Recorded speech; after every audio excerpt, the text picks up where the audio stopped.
going on? About to pick up my kid from school in a couple minutes. Let's spend a couple minutes with you guys here on the Periscope land or Twitter or where the fuck we are now. Say hi to my son, by the way, guys. My son, he's almost 2 years old. Say hi. Logan, you just woke up. What's up? Say hi to the crowd. With like 2 people in here right now, currently. Anyway. Lots of shit to talk about. First, I got podcasts up. I got a podcast up today. I just did a podcast with my buddy Zach, who we did on Week 14 Picked Us a Spread, as we do every Wednesday on the show. I also put up a podcast with my good friend Tokyo Jameson, a conversation we did last week. Actually, it was a really good conversation on, actually nothing sports related, to be honest, other than like maybe two little topics. Talk about life in general, talk about lifestyles, a little bit of TV talk, all that. You know, it wasn't that bad. It was a great conversation. It's up now. Earnestly podcast. You can find it on iTunes, Stitcher Radio, Google Play, and Spotify now too. Spotify is now holding our show as well too. So, just a couple minutes here before I pick up my son's school. I want to talk about Urban Meyer's retirement. You know, I got a really good friend of mine who's close to his family, so I won't go further than that. It does sound like it's a real thing, to some degree. My prediction is that he'll take a year off from college football, and then after next year, this is my prediction. I think he'll go to. I think USC will suck next year too. They'll fire Clay Helton. Remember, Clay Helton got the vote of confidence from Lynn Swann and company last week, and so I think what will happen is that he'll end up getting fired from there next year after USC sucks again, and I think USC will pay the fine for Urban Meyer's services. Urban Meyer is 57 years old. He's not even that old. I think the health issues are real. I think he plays up too much. I think he plays up to the point where it's almost over-dramatized.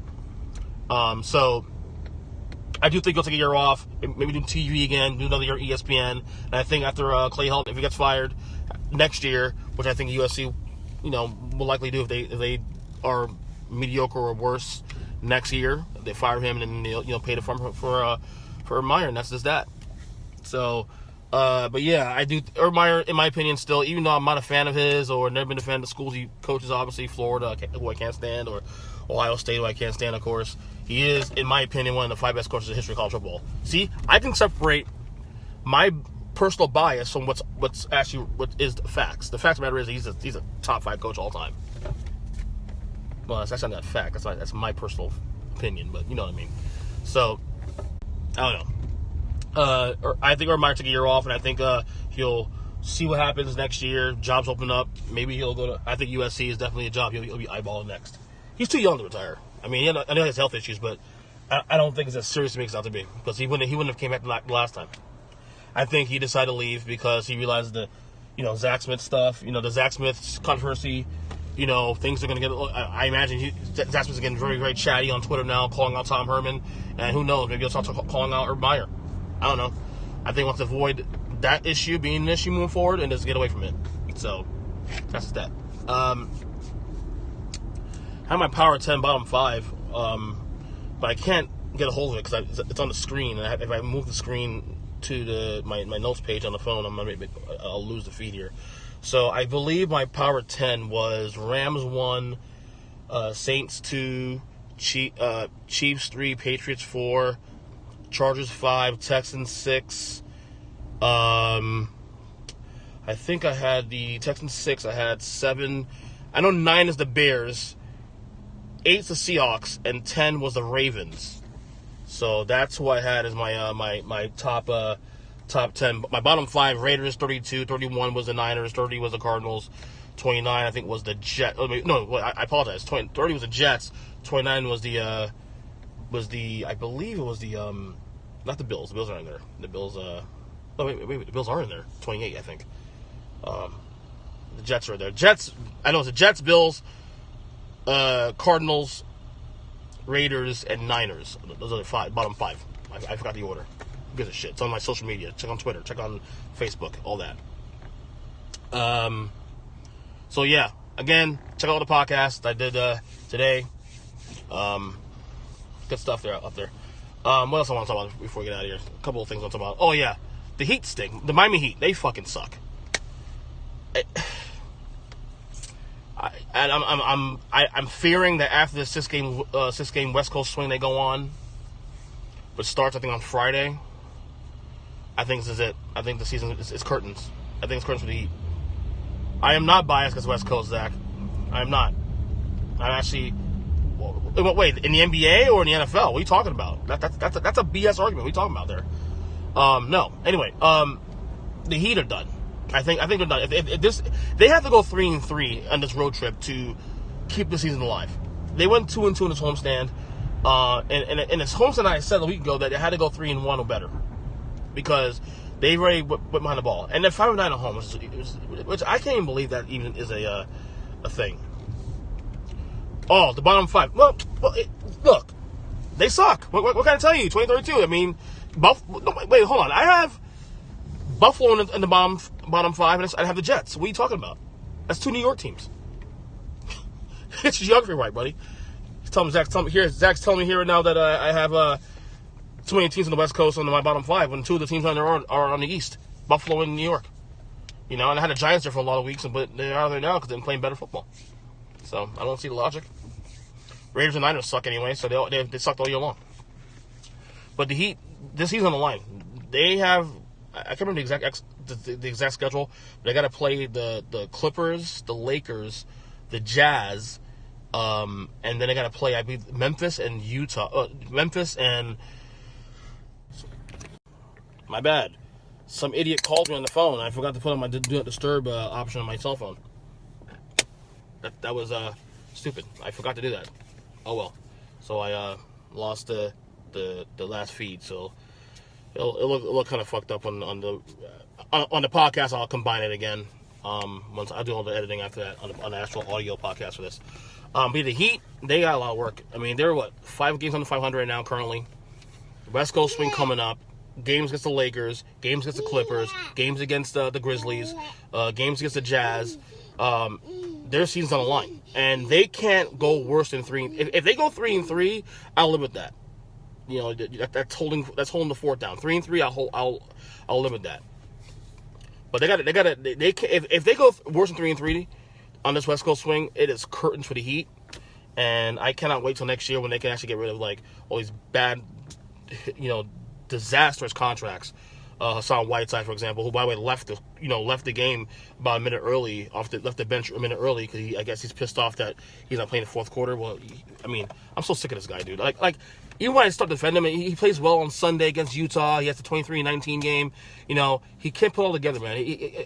Does he realize that him being on the court in the fourth quarter when teams are playing small actually hurts the team? So why aren't you putting the team first? It's not like Spoelstra doesn't want you out there, but you become a liability on the court when the guy you're playing on the court, the center on the court, or the center on the court, quote unquote, is actually 5 inches, shorter than you and quicker than you are. Why the fuck would you have him on the court? I mean, his self-awareness and his sensibility is whacked, totally fucking whacked. And I get why Riley and company did all this. They've signed those big contracts. Security asset. That was the whole thing a couple years ago. Security asset in hopes that these assets will be, tradable down the road. And I get that, but for Whiteside, it's not going to work out that way. His contract, as talented as he is, he's really good raw talent, obviously, but it's the things between the head. He doesn't get it right. And next year, I know for a fact that after this season, because next year his contract, his last year on the deal, should be a lot more tradable. Hey, wait a second. What do you want? What's up? Say hi. Say hi. Say hi. Say hi. Sorry, waiting in line for my kid. So I mean, it's one of those things where they're gonna have to trade him next year, trade Tyler Johnson next year, but they don't be able to do it now in the short term because they still got multiple years left on the deal. So until next year, they can actually move those contracts. So it sucks. The Heat got desperate last couple of years. I mean, obviously, people blame Riley for this all the time, and I get it. Pat Riley has a lot to blame for being desperate. But the Chris Bosh thing really fucked things over. I mean, if Chris Bosh doesn't have the blood clots, they don't go out and sign these bad deals. And Chris Bosh being healthy is a lot more attractive player for better talent to come to a team than getting desperate and signing guys, because they went 3-11 in the second half of the year 2 years ago. And the only reason why I was okay with not doing anything this year, because the Dwayne Wade thing is when they was going to be able to mask everything. The Dwayne Wade Farrell tour was able to mask the obvious situation, whereas the Heat have really bad deals right now. Where's Dion Waiters? Dion Waiters hasn't played all year long. We've heard 4 to 8 weeks, back in, September? And now he hasn't played. I mean, people in the media asking questions about Dion Waiters, and no one can even, it's Spoelstra can answer the damn question. I mean, there's some bad contracts, dude. I mean, the Heat have some really bad contracts. But the best thing to do, I mean, you can try to trade, obviously. You're not going to be able to. The best thing you can do at this point is to just sit back as much as you can, build the assets, build the value of some of these players, and maybe next year you can actually trade them away. That's the only thing you can really do at this point. Hope you can build Whiteside's value next year to some degree. Build Tyler Johnson's value next year to some degree. Maybe build some of the other players. But there's nothing you can do. I mean, I know Heat fans are frustrated, and I get that, but there's nothing you can do about that. And my son's pissed off too because for the same reason.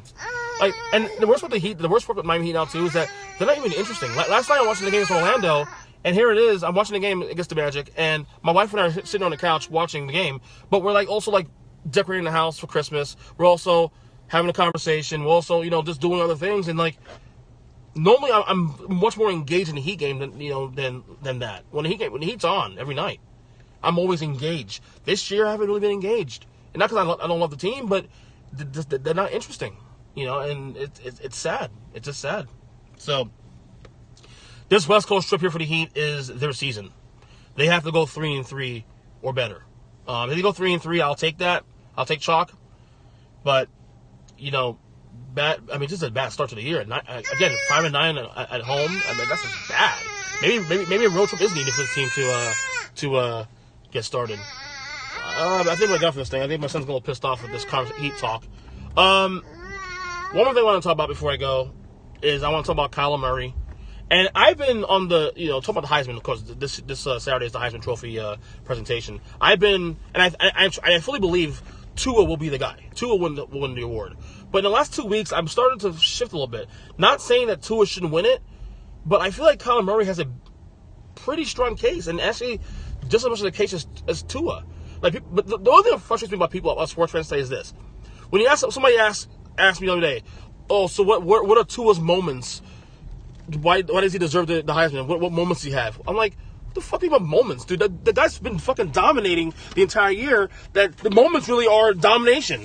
Not even have to go to the fourth quarter. He's played, 2 fourth quarters all year long? Now, I will say this, though.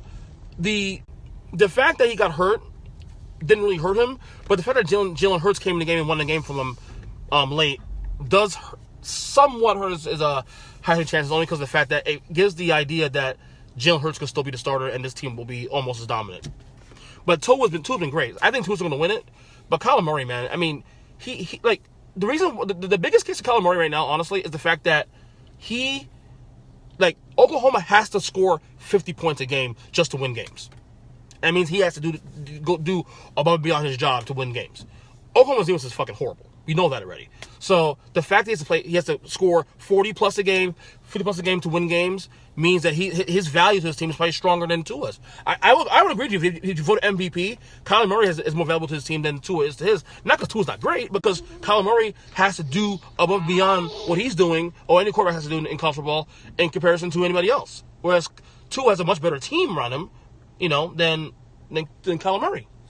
But again, it's gonna be fascinating. I think Tua still wins it, but I think the race will be a lot closer than people think. They only invited 3 people three guys to the ceremony. They invited Tua, Kyler Murray, and then Dwayne Haskins from Ohio State. Dwayne Haskins has no fucking chance to win the Heisman Trophy. He has no case. He had a great year. I'm not knocking Haskins as a player, but he has no chance of beating Tua and Kyler Murray in the Heisman Trophy race. No way, no how. So. I guess I'm done here. So, guys, you see this Periscope. There's 2 parts of the Periscope here. I'll combine the 2 on audio later today and put up on the podcast. Again, Earnestly podcast, new podcast out, week 14 picks. I also did a cold open early in the show. Some of these very topics. Oh, you done? Are you done, Mino? Okay. Say hi. Say bye. Say bye. Say bye. Okay. Yeah. My son gets frustrated very quickly. All right. New podcast, Earnestly podcast up. Check it out. Love you guys. Take care. See ya.